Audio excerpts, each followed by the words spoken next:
Hello friends, आज हम बात करने वाले हैं हार्ट अटैक और स्ट्रेस के बीच में रिलेशन के बारे में। ये बहुत इंपॉर्टेंट टॉपिक है क्योंकि आज की दुनिया में जहाँ लोगों की लाइफ में बहुत ज़्यादा स्ट्रेस बढ़ गया है और हार्ट अटैक भी बहुत कॉमन बीमारी है, मृत्युदायक बीमारी है, काफ़ी लोगों की जान जाती है इस बीमारी से। तो ये जानना ज़रूरी है कि ये स्ट्रेस और हार्ट अटैक के बीच में क्या रिलेशन है और क्यों आज की डेट में हार्ट अटैक का चांसेस यंग लोगों में ज़्यादा देखने को मिल रहा है। आप जानते ही हैं कि यंग पेशेंट्स में हार्ट अटैक आजकल ज़्यादा देखने में मिलता है और उसका रीज़न ये है कि लोगों की लाइफ में आजकल बहुत ज़्यादा स्ट्रेस होने लगा है और ये स्ट्रेस एक इंपॉर्टेंट कंट्रीब्यूटरी फैक्टर है हार्ट अटैक में। आज बेसिकली हम बात करेंगे स्ट्रेस किस तरह से रोल प्ले करता है, कैसे इसको प्रिवेंट कर सकते हैं, क्या कम करने के लिए क्या किया जा सकता है और बेसिकली हम बात करेंगे एक स्ट्रेस कार्डियोमायोपैथी के बारे में जिसे टाकोत्सुबो कार्डियोमायोपैथी बोलते हैं। ये स्ट्रेस की वजह से हार्ट फेलियर होता है, उस बारे में हम बात करेंगे। सबसे पहले जानना ज़रूरी है कि हार्ट के बारे में बात करना या डिस्कस करना क्यों ज़रूरी है। बेसिकली हार्ट अटैक दुनिया भर में सबसे लीडिंग किलर डिजीजेज में है। ऑलमोस्ट 30 to 40% ऑफ दुनिया में जो मृत्यु होती है वो हार्ट अटैक की वजह से ही होती है और ज़्यादातर लोगों में ये बीमारी काफ़ी डेंजरस मानी जाती है। हार्ट अटैक का मतलब ये है कि जब हार्ट की नली में कोई क्लॉट जम जाता है, उसकी वजह से हार्ट की बड़ी नली अगर बंद हो जाती है, उसका ब्लड सप्लाई उस एरिया का बंद हो जाता है, तो उसे हार्ट अटैक बोलते हैं। बेसिकली ब्लड सप्लाई बंद होना डेंजरस इसलिए है क्योंकि हार्ट की नली में अगर क्लॉट जमा होता है तो जो एरिया को वो नली ब्लड सप्लाई करती है वहाँ पे ग्लूकोज और ऑक्सीजन का सप्लाई बंद हो जाता है, तो वो सेल्स मरना चालू हो जाते हैं। ऐसा देखा गया है कि जब नली बंद होती है तो सेल्स 30 मिनट में मरना चालू हो जाते हैं, 12 घंटे में डैमेज कंप्लीट हो जाता है। इस दौरान अगर ट्रीटमेंट में डिले होता है तो मृत्यु का दर हर आधे घंटे में ट्रीटमेंट में जो डिले होता है मृत्यु का दर 7.5% के हिसाब से बढ़ते जाता है। तो ये बीमारी डेंजरस है, ट्रीटेबल है, पर सही समय पर ट्रीटमेंट करना इसके लिए ज़रूरी है। अब बात करते हैं कि स्ट्रेस किस तरह से हार्ट अटैक क्रिएट कर सकता है। बेसिकली स्ट्रेस जब बॉडी में होता है तो अब नॉर्मल क्लॉटिंग फैक्टर्स या क्लॉटिंग प्रोटीन्स बॉडी में बनते हैं जिसकी वजह से अलग अलग पेशेंट्स में हार्ट अटैक का चांसेस बढ़ सकता है। ये स्ट्रेस हार्मोन्स जो हैं बॉडी की क्लॉटिंग मैकेनिज्म्स को एक्टिवेट करते हैं जिसकी वजह से नलियों में क्लॉट बनता है और हार्ट अटैक क्रिएट हो सकता है। मेंटल स्ट्रेस होने से व्यक्ति की लाइफ में एंग्जाइटी बढ़ती है, डिप्रेशन होता है। ये डिप्रेशन होने से व्यक्ति कई बार ज़्यादा खाने लगता है, ओवर ईटिंग करने लगता है जिससे ओबेसिटी बढ़ती है। कई बार इसकी वजह से लोग अनहेल्दी डाइट लेने लगते हैं जिसकी वजह से भी हार्ट अटैक का चांसेस बढ़ता है। डिप्रेशन होने की वजह से, एंग्जाइटी होने की वजह से लोग एक्सरसाइज नहीं करते तो इससे एक्सरसाइज कम हो जाता है उनका। इसके बाद जिन लोग को ब्लड प्रेशर, जिन लोग का स्ट्रेस होता है उनकी लाइफ में ब्लड प्रेशर भी उनका बढ़ जाता है, उनको डायबिटीज़ होने का चांस भी बढ़ जाता है, उनमें व्यसन या एडिक्शन होने का चांस भी बढ़ जाता है, उनकी नींद आना कॉम्प्रोमाइज़ हो जाती है, इंसोम्निया की बीमारी उनको होती है और एक तरह से बॉडी का इन्फ्लेमेशन ट्रिगर हो जाता है। बॉडी के सेल्स में सूजन आना या उनके जो एंडोथेलियम की लेयर होती है उसमें सूजन आना बढ़ जाता है, तो इसकी वजह से भी हार्ट अटैक का चांस बढ़ सकता है। इस तरह के केसेस में हार्ट अटैक की वजह से जो क्लॉटिंग हार्मोन्स बनते हैं वो ये सारे रिस्क फैक्टर्स के साथ एक कॉन्ट्रीब्यूटरी रोल प्ले करते हैं और व्यक्ति के हार्ट अटैक आने का चांस बढ़ जाता है। इनफैक्ट यंग पेशेंट्स में हार्ट अटैक आने के लिए सबसे इंपॉर्टेंट कारण स्ट्रेस को माना जाता है। जो लोग की लाइफ ज़्यादा स्ट्रेसफुल होती है या ज़्यादा उनकी लाइफ में एंग्जाइटी होती है उन लोगों को कंपेरेटिवली हार्ट अटैक आने का चांस बढ़ जाता है। या कई बार बॉडी में सडनली कोई घबराहट हो, बहुत एंग्शियस मोमेंट हो, किसी को कोई शॉकिंग न्यूज़ वगैरह दिया हो तो उस समय भी सडनली हार्ट अटैक आता है। मूवीज़ में तो कॉन्सेप्ट को भी बहुत ज़्यादा हाईलाइट किया जाता है कि लोगों को ख़राब न्यूज़ मिलती है और वो लोग हार्ट अटैक से मर जाते हैं, पर वैसा रूटीन लाइफ में कम होता है। पर जिनकी लाइफ में सडनली कोई स्ट्रेस होता है, कोई फैमिली रिलेटिव मर जाता है या लाइफ में सडनली कोई दुख आ जाता है, किसी के कोई रिलेटिव को एक्सीडेंट वगैरह हो जाता है, वैसे फेज में हमने काफ़ी कॉमनली देखा है कि हार्ट अटैक उनके रिलेटिव्स को बढ़ जाता है, रिस्क बढ़ जाता है। ये स्ट्रेस रिलेटेड हार्ट अटैक या पोस्ट ट्रॉमेटिक स्ट्रेस डिसऑर्डर की कैटेगरी में आता है। फिजिकल स्ट्रेस और मेंटल स्ट्रेस में फ़र्क है। फिजिकल स्ट्रेस यानी एक्सरसाइज या एफर्ट या घूमने फिरने की वजह से जो बॉडी में स्ट्रेस डेवलप होता है, फिजिकल स्ट्रेस, उससे हार्ट अटैक का चांस कंपेरेटिवली कम होता है। एज कंपेयर्ड मेंटल स्ट्रेस की वजह से हार्ट अटैक आने का चांस बढ़ जाता है। ये ट्रेंड्स धीरे धीरे करके, जैसे कि लोगों की लाइफ में एंग्जाइटी और स्ट्रेस का कंपोनेंट बढ़ रहा है, धीरे धीरे करके मेंटल स्ट्रेस बढ़ रहा है और यंग पेशेंट्स में हार्ट अटैक आने का चांस भी कंपेरेटिवली बढ़ रहा है। फ्यूचर में भी इसका ट्रेंड कुछ अच्छा होता दिखता तो नहीं है। एज ऑफ नाउ लोगों की लाइफ से स्ट्रेस जाना इतना ईजी तो नहीं लगता है, पर अभी एक अच्छा ट्रेंड ये है कि लोग इसके बारे में थोड़ा अवेयर होने लगे हैं, लाइफस्टाइल को थोड़ा चेंज करना चालू किया है, तो may be over a period of time ये चीज़ों में इंप्रूवमेंट देखने को मिल सकता है। जिस तरह के वेस्टर्न कंट्रीज में स्मोकिंग और अल्कोहल से रिलेटेड, एडिक्शन रिलेटेड ट्रेंड धीरे धीरे करके कम हो रहे हैं, वैसा over a period of time शायद स्ट्रेस रिलेटेड हार्ट अटैक्स का ट्रेंड भी कम हो, ऐसा एक्सपेक्टेड है जैसे जैसे लोगों में अवेयरनेस बढ़ेगी। ये टॉपिक कॉमन लोगों के लिए इंपॉर्टेंट इसलिए है क्योंकि हार्ट अटैक बहुत ज़्यादा कॉमन बीमारी है, दुनिया की लीडिंग किलर बीमारी है, और स्ट्रेस भी बहुत कॉमन है जो कि दुनिया में ज़्यादातर लोगों को आज के डेट में अपनी लाइफ और लाइफस्टाइल से रिलेटेड अलग अलग तरह के स्ट्रेसेस होते हैं। तो इन दोनों का जब कोरिलेशन होता है तो प्रॉब्लम्स होने का चांस या लोगों की लाइफ का रिस्क होने का चांस कई गुना बढ़ जाता है। इसलिए इस बीमारी को जानना समझना बहुत ज़्यादा ज़रूरी है। अब हम बात करेंगे एक स्ट्रेस रिलेटेड कॉम्प्लिकेशंस के बारे में। बेसिकली एंग्जाइटी क्या है? एंग्जाइटी यानी बेचैनी होना, एक डिसप्रोपोर्शनेट रिस्पॉन्स होना। नॉर्मल व्यक्ति भी अगर कोई खराब चीज़ देखता है या कोई एंग्शियस मोमेंट होता है तो थोड़ा घबरा तो जाते हैं ये लोग। ये एक नेचुरल रिस्पॉन्स है जिसे कोई ट्रॉमा या प्रॉब्लम रिलेटेड एंग्जाइटी बोलते हैं, which is a normal response. Anxiety neurosis को तब बोलते हैं जब ये बहुत अननेचुरली ज़्यादा होता है, यानी कि डिसप्रोपोर्शनेट लेवल्स पे होता है या बिना कारण के जब होता है तो इसे एंग्जाइटी न्यूरोसिस बोलते हैं। एंग्जाइटी में बेसिकली आदमी को धड़कन बढ़ जाना, सांस फूलना, घबराहट होना, बेचैनी होना, मन शांत नहीं होना, इस तरह के प्रॉब्लम्स होते हैं, पसीना आना, इस तरह के सिम्टम्स हो सकते हैं। हार्ट अटैक से इसको डिफ्रेंशिएट करना कभी कभी मुश्किल भी होता है क्योंकि दोनों में घबराहट, पसीना आना, बेचैनी होना, इस तरह के सिम्टम्स हो सकते हैं। इस एंग्जाइटी का एक सीवियर फॉर्म है जिसे पैनिक अटैक बोलते हैं। इसमें व्यक्ति को बहुत ज़्यादा घबराहट, बहुत ज़्यादा एंग्जाइटी होती है, जान का डर लगने लगता है, सेंस ऑफ इम्पेंडिंग डूम इसको बोलते हैं, ये देखने को मिलता है। इसलिए क्लिनिकली इसको हार्ट अटैक से डिफरेंशिएट करना बहुत ज़्यादा मुश्किल होता है क्योंकि पेन के अलावा बाकी ज़्यादातर सब फीचर्स इसमें मिलते हैं। यानी आदमी को छाती का दर्द नहीं होगा, सांस बहुत ज़्यादा नहीं फूलेगी, लेकिन बहुत ज़्यादा सिमिलर फीचर्स रहते हैं, घबराहट होना, पसीना होना, और कई बार लोग एंग्जाइटी के टाइम पे बहुत ज़्यादा गहरी गहरी सांसें भी लेते हैं जिसे हाइपर वेंटिलेशन बोलते हैं। उसको भी कई बार ब्रेथलेसनेस या हार्ट फेलियर से कई बार कंफ्यूज किया जा सकता है। तो ऐसे केसेस में हार्ट अटैक और पैनिक अटैक में डिफ्रेंशिएट करना मुश्किल होता है। अब बात करेंगे डिप्रेशन के बारे में। डिप्रेशन यानी बिना कारण अगर किसी को बहुत ज़्यादा उदासी का प्रॉब्लम हो रहा है या मन बहुत ज़्यादा उदास रह रहा है या व्यथित रह रहा है, इस तरह की बीमारी को डिप्रेशन बोलते हैं। इसके डायग्नोस्टिक क्राइटेरिया हैं जिसमें 10 इंपॉर्टेंट फीचर्स हैं जो अगर मैच होते हैं तो उसे मेजर डिप्रेशन की कैटेगरी में रखा जाता है। बेसिकली अगर आपका मन बिना कारण के या बिना सिग्निफिकेंट कारण के अगर उदास रह रहा है, आप बहुत ज़्यादा रो रहे हैं, बहुत ज़्यादा बेचैन रह रहे हैं, ज़्यादा खाना पीना बहुत ज़्यादा हो रहा है या नींद अच्छी नहीं आ रही है, इस तरह के फीचर्स डिप्रेशन में देखे जाते हैं। ये भी हार्ट अटैक से रिलेटेड है और जब व्यक्ति डिप्रेशन वाले फेज में जाता है तो डायरेक्टली हार्ट अटैक होने का चांस कंपेरेटिवली थोड़ा बढ़ जाता है। अब बात करेंगे पर्सनालिटी डिसऑर्डर्स के बारे में।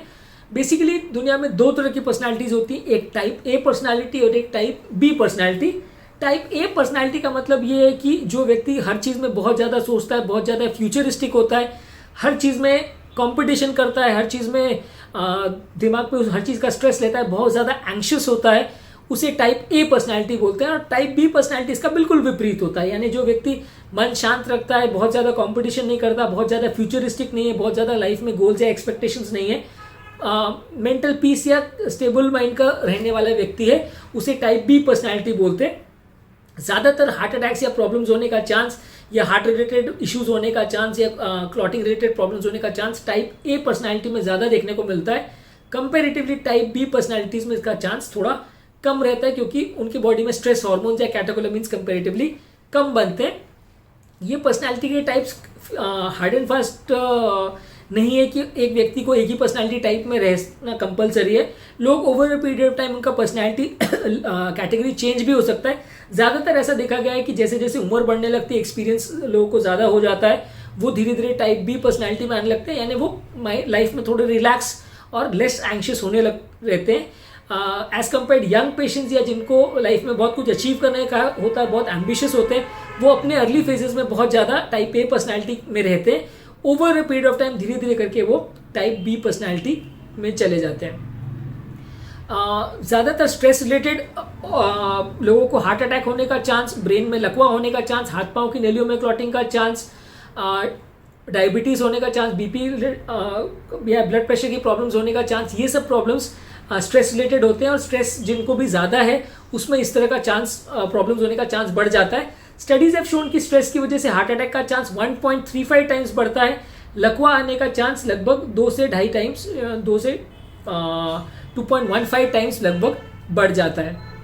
अब बात करेंगे स्ट्रेस और एंग्जाइटी रिलेटेड सिम्टम्स के बारे में। बेसिकली पैनिक अटैक के बारे में हमने ऑलरेडी बात की। ये बेसिकली एंग्जाइटी का एक्सट्रीम लेवल है जहां व्यक्ति को सिवियर घबराहट और बेचैनी होती है और घबराहट की वजह से उसे ऐसा लगता है कि उसकी जान चली जाएगी। इसमें तेज तेज वो सांस लेने लगता है, यानी हाइपर वेंटिलेट करता है और कई बार उसे जान जाने का भी खतरा महसूस होने लगता है। इस तरह के पेशेंट्स में सिर्फ पेन नहीं होता, लेकिन अदरवाइज वो हार्ट अटैक से काफ़ी ज़्यादा सिमिलर प्रेजेंटेशन होता है। ज़्यादातर ये यंग लोगों में या बहुत टाइप ए बिहेवियर जिनका है उस तरह के लोगों में ज़्यादा होता है। यंग फीमेल्स में इसमें ज़्यादा देखने को मिलता है। कंपेयर्ड हार्ट अटैक वाले पेशेंट्स में हार्ट अटैक के कन्वेंशनल रिस्क फैक्टर जैसे कि diabetes, hypertension, family history, smoking, ये सब जिनमें होता है उसमें हार्ट अटैक को ज़्यादा सस्पेक्ट करना चाहिए। जो बिना कारण के हो रहा है, यंग फीमेल्स में हो रहा है, हिस्टेरिकल या जिनकी साइकोलॉजिकल प्रॉब्लम्स की हिस्ट्री है, वैसे लोगों में अगर हो रहा है तो वैसे लोगों में पैनिक अटैक या एंग्जाइटी अटैक को ज़्यादा सस्पेक्ट करना चाहिए। एंग्जाइटी, सिंपल एंग्जाइटी से उसे डिफ्रेंशिएट ऐसे करते हैं कि सिंपल एंग्जाइटी में कोई कारण होता है जिसकी वजह से घबराहट, बेचैनी होती है, लेकिन एंग्जाइटी, न्यूरोसिस या पैनिक अटैक में कई बार कारण नहीं भी होता है। एंग्जाइटी, डिप्रेशन, इस तरह की बीमारियों में हार्ट अटैक होने का कंपेरेटिवली चांस बढ़ जाता है। अब हम बात करेंगे साइकोलॉजिकल चेस्ट पेन के बारे में। हार्ट अटैक वाले पेशेंट्स में तो आपने देखा है कि टिपिकल पेन होता है, यानी बहुत सीवियर चेस्ट पेन होता है जो कि बाएं हाथ की तरफ जा सकता है, गले से नाभि तक पेन हो सकता है, सीवियर घबराहट, बेचैनी, पसीना आना, सांस फूलना, लेफ्ट हैंड में पैरास्थीसियास होना, इस तरह के सिम्टम्स ज़्यादातर हार्ट अटैक से एसोसिएटेड रहते हैं। लेकिन कभी कभी किसी लोगों को साइकोलॉजिकल पेन भी होता है जिसमें छाती में दर्द तो होता है लेकिन वो कोई बीमारी से रिलेटेड नहीं होता, ब्रेन से रिलेटेड होता है। कई बार लोग इसको पेन सेंसेशन ब्रेन में थोड़ा सा स्टिमुलेट हो जाता है बिना कारण के और ब्रेन उसको ऐसे परसीव करता है कि छाती में दर्द हो रहा है। तो ऐसे पेशेंट कई बार पेन के ट्रीटमेंट के लिए हमारे पास आते हैं। ये साइकोलॉजिकल पेन या सोमेटाइजेशन डिसऑर्डर की कैटेगरी में आता है। सोमेटाइजेशन डिसऑर्डर में बेसिकली बॉडी में मल्टीपल प्रेशर पॉइंट्स होते हैं जहाँ पे प्रेस करने से पेशेंट को पेन होता है। ये प्योरली साइकोलॉजिकल पेन की कैटेगरी में आते हैं और ये काफ़ी कॉमन है। ऑलमोस्ट 20 to 30% पेशेंट जो चेस्ट पेन इवैल्यूएशन के लिए कार्डियोलॉजी क्लिनिक में आते हैं उनको ये साइकोलॉजिकल पेन होता है। और ऐसा ज़रूरी नहीं है कि जिनको साइकोलॉजिकल पेन हो रहा है वो सबको कोई मेंटल प्रॉब्लम है या वो पागल हैं या उनको साइकियाट्रिक बीमारियां हैं, ऐसा ज़रूरी नहीं है। ये नॉर्मल लोगों को भी हो सकता है और जिनको थोड़ा साइकियाट्रिक रिस्पॉन्स थोड़ा नॉर्मल से ज़्यादा है इनको हो सकता है। ऐसे केसेस में साइकियाट्रिस्ट को आपको कंसल्ट ज़रूर करना चाहिए, लेकिन उसके रिगार्ड्स में उस व्यक्ति को आपको पागल कैटेगराइज करना चाहिए, वैसा नहीं है। ये बहुत माइनर बीमारियां हैं और बहुत कॉमनली लोगों में देखने को मिलती है। अब हम बात करेंगे स्ट्रेस कार्डियोमायोपैथी के बारे में। बेसिकली स्ट्रेस कार्डियोमायोपैथी यानी टाकात्सुबो कार्डियोमायोपैथी इसको बोलते हैं। बेसिकली जापान में टाकात्सुबो का मतलब रहता है कि ऑक्टोपस कैचिंग पॉट होता है जिसमें कि जापानीज लोग ऑक्टोपस को कई बार पकड़ने के लिए यूज़ करते हैं। ये ऐसा इसलिए बोला जाता है क्योंकि इसमें हार्ट का शेप इस तरह से अबनॉर्मल हो जाता है कि वो उस टाकात्सुबो यानी पॉट जैसा दिखने लगता है। इस कार्डियोमायोपैथी में बेसिकली हार्ट का जो टिप यानी हार्ट का अपेक्स वाला जो पोर्शन है वो गुब्बारे के जैसा फूल जाता है और हार्ट फेलियर के स्टेज में चला जाता है। व्यक्ति को सांस फूलना, घबराहट होना, पसीना होना, इस तरह के सिम्टम्स जो रूटीन हार्ट फेलियर में देखने को मिलता है, कभी कभी हार्ट फेलियर में जान भी जा सकती है। ये ज़्यादातर फीचर्स टाकात्सुबो कार्डियोमायोपैथी में देखने को मिलते हैं। ये टाकात्सुबो कार्डियोमायोपैथी और रूटीन कार्डियोमायोपैथी में डिफरेंस ये है कि इसमें व्यक्ति की लाइफ में कोई सडनली स्ट्रेस या कोई ऐसा प्रॉब्लम आया होता है जिसकी वजह से लाइफ में सडनली एंग्जाइटी वगैरह बढ़ गई होती है। मिडिल एज या यंग फीमेल्स में ज़्यादा देखने को मिलता है। और सबसे अच्छी बात यह है कि ट्रांजिएंट होता है, थोड़ी देर तक की व्यक्ति को लाइफ को अफेक्ट करता है, उसके बाद ये अपने आप ठीक हो जाता है, अपने आप ही थोड़े टाइम के बाद ये रिवर्सिबल होता है। दुनिया में रिवर्सिबल कार्डियोमायोपैथी के कारण बहुत कम है, जिसमें एक टाकात्सुबो कार्डियोमायोपैथी, एक प्रेगनेंसी रिलेटेड कार्डियोमायोपैथी और एक टैकीकार्डियोमायोपैथी ने हार्ट की धबकारा अनियमितता की वजह से किसी को अगर कार्डियोमायोपैथी हो रहा है या हार्ट का मसल अगर वीक हो रहा है तो उस तरह के लोगों, उस तरह की कैटेगरी में इसको भी गिना जाता है। इसके रिजल्ट्स लॉन्ग टर्म बहुत अच्छे होते हैं और जहां बॉडी में स्ट्रेस चला जाता है वहां थोड़ी देर के बाद ये कार्डियोमायोपैथी भी अपने आप रिलीव हो जाता है। रेगुलर कार्डियोमायोपैथी और टाकात्सुबो कार्डियोमायोपैथी में सबसे बड़ा डिफरेंस ये है कि इसमें लॉन्ग टर्म प्रोग्नोसिस बहुत अच्छी है और व्यक्ति पूरी तरह रिकवर भी कर जाता है। इसको डिफरेंशिएट करने के लिए ईसीजी में तो बहुत ज़्यादा फीचर्स नहीं होते हैं, पर हाँ धबकारे की अनियमितता दोनों में मिल सकती है। इको में बेसिकली आप डिफरेंशिएट कर सकते हैं क्योंकि इको में टाकात्सुबो कार्डियोमायोपैथी में हार्ट का खाली अपेक्स वाला जो पोर्शन है वो बलून या गुब्बारे जैसा फूल जाता है, बाकी हार्ट का जो पंपिंग है वो कंपेरेटिवली नॉर्मल रहता है। जबकि बाकी कार्डियोमायोपैथीज या हार्ट के वायरल इन्फेक्शंस वगैरह में जो कार्डियोमायोपैथी या मसल वीक होता है वो डिफ्यूज प्रोसेस होता है, वो खाली अपेक्स को इन्वॉल्व नहीं करता, वो पूरा हार्ट ही वीक हो जाता है। तो इको के बेसिस पे आप रेगुलर कार्डियोमायोपैथी को टाकात्सुबो कार्डियोमायोपैथी से डिफरेंशिएट कर सकते हैं। दूसरा, टाकात्सुबो कार्डियोमायोपैथी में स्ट्रेस जो कार्डियक एंजाइम्स है जो कि हार्ट अटैक वाले एंजाइम्स माना जाता है, जो हार्ट के डैमेज होने की वजह से बढ़ते हैं, उनका बढ़ना इतना ज़्यादा नहीं देखा जाता है, यानी ट्रोपोनिन लेवल्स वगैरह इतने पॉजिटिव नहीं आते। इनको हार्ट का एमआरआई करके भी डिफ्रेंशिएट कर सकते हैं। ट्रीटमेंट की अगर बात करें तो इसका ट्रीटमेंट बेसिकली सिमिलर है जैसा रेगुलर कार्डियोमायोपैथी के में होता है। कन्वेंशनल हार्ट फेलियर के मॉलिक्यूल्स जैसे ACE inhibitors, beta blocker, SGLT2 inhibitors, spironolactone antagonist, ये सारे मॉलिक्यूल्स इसमें यूज किए जाते हैं। इसके अलावा स्ट्रेस रिलीविंग मेडिसिन या स्ट्रेस बस्टर मेडिसिन को भी यूज किया जाता है। लॉन्ग टर्म रिजल्ट्स इसमें कंपेरेटिवली काफी अच्छे मिलते हैं और कुछ दिनों के ट्रीटमेंट या कुछ महीनों के ट्रीटमेंट के बाद हार्ट पूरी तरह नॉर्मल भी हो सकता है। रेगुलर कार्डियोमायोपैथी से इसमें रिजल्ट्स लॉन्ग टर्म बेटर मिलते हैं। लास्ट में हम बात करें एंग्जाइटी और स्ट्रेस रिलेटेड जो प्रॉब्लम्स है उसके ट्रीटमेंट के बारे में।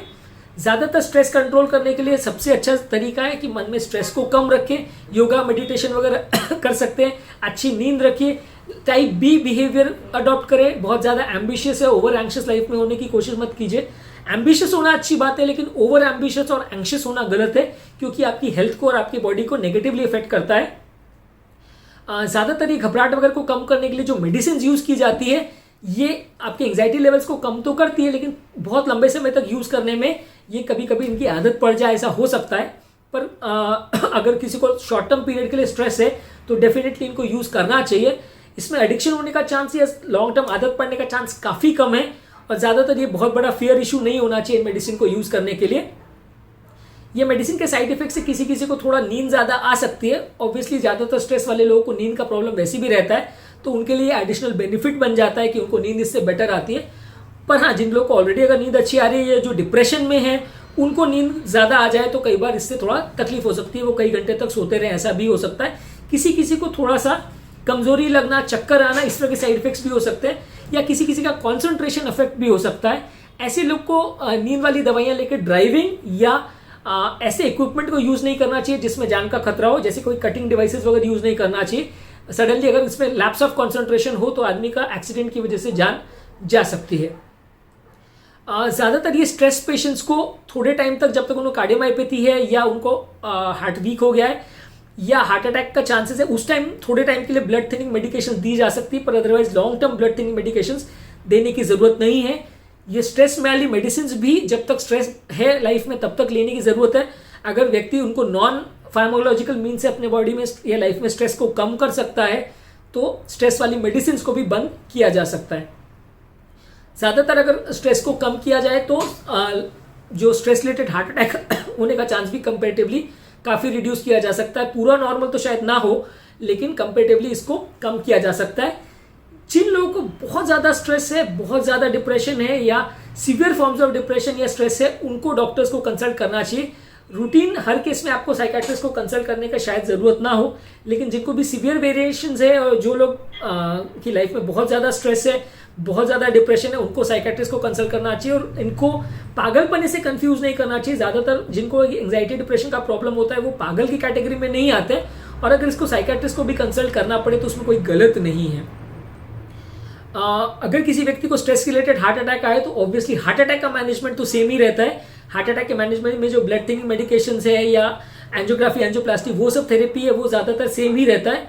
अगर इस ऐसे व्यक्ति को कोलेस्ट्रॉल का ब्लॉकेज ना हो और सिर्फ अगर क्लॉट की वजह से हार्ट अटैक आया हो तो ऐसे केसेस में आप कई बार स्टेंट्स का यूज़ करना अवॉइड करते हैं और सिर्फ ब्लड थिनिंग मेडिकेशंस पे काम चलाने का कोशिश करते हैं। स्पेशली अगर ये हार्ट अटैक बहुत यंग एज में आया हो और व्यक्ति की नली में कोई ब्लॉकेज ना हो, सिर्फ क्लॉट हो, तो वैसे केसेस में आप कई बार स्टेंट्स का यूज़ करना अवॉइड करते हैं।